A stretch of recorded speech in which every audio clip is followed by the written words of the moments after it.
Bon dia i bona hora. Avui estic al costat d'una persona que jo admiro molt, que és el Miqui Jiménez. Gràcies, caram. Jo crec que aquí tothom que ha sigut infant, que som tothom, hem crescut amb les teves cançons. Jo desitjava que vingués a la meva escola, que fes algun concert en places. Era la manera de poder cantar unes cançons, ballar. Bueno, jo t'he dit que soc molt admiradora teva. Gràcies. El Miqui el coneixem moltes persones per la seva vessant més musical, però ojo, que tenim aquí, Miqui. Sí, bueno, això ha sigut una última novetat. Recollir oralitat del nostre país, cançons que s'han anat transmetent oralment i que ha semblat que recollides així podien tornar a revaloritzar-se i poder tornar a les cases, a les escoles, etc. Jo n'estic molt content d'aquest treball que hem fet, perquè no és un treball que hagi fet jo solament, és un treball conjunt amb l'il·lustradora, amb la Vanessa Amat, que també ha fet els textos més pedagògics.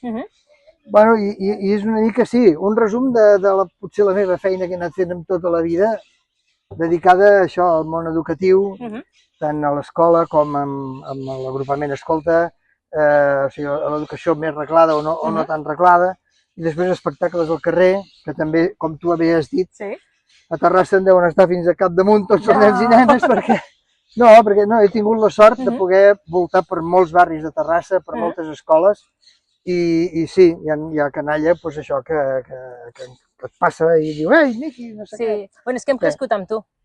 La majoria sí. I jo amb vosaltres, sí, perquè si tu veus que vas a fer un espectacle i els nanos en responen, les famílies també, evidentment, quan et tornen a trucar o surt una altra proposta, dius, ei, m'hi apunto, si m'hi voleu, m'hi apunto.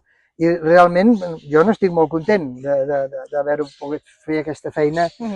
Jo diria que molt educativa, perquè jo no sóc un gran músic ni un gran cantant, busco molt la participació de la canalla, de les famílies sobretot, que se sentin part de l'espectacle. I això és el que he anat fent des de fa molts anys, i sí, aquí ha acabat amb un recull de cançons i jocs, sobretot de 0 a 6 anys, que per mi és una de les etapes més boniques de la vida. Bé, totes ho són, però aquests primers anys, aquesta atenció que podem fer amb els infants és molt important. Perfecte. Doncs ja que no ens podem portar el Miqui a casa, doncs ens podem emportar el llibre, i així tindrem un trosset teu. Sí, perquè ens podem sentir, a dins hi ha QRs per poder entrar a escoltar la melodia, pots veure la partitura, pots mirar les imatges, llegir el que t'explica de cada cançó. Bueno, en fi, genial. Ja ho veieu. Doncs aquí us teniu el Miqui, el seu llibre, i moltes gràcies per ser una tesora d'aquest no sé què garenc. Gràcies. Molt bé. Adéu!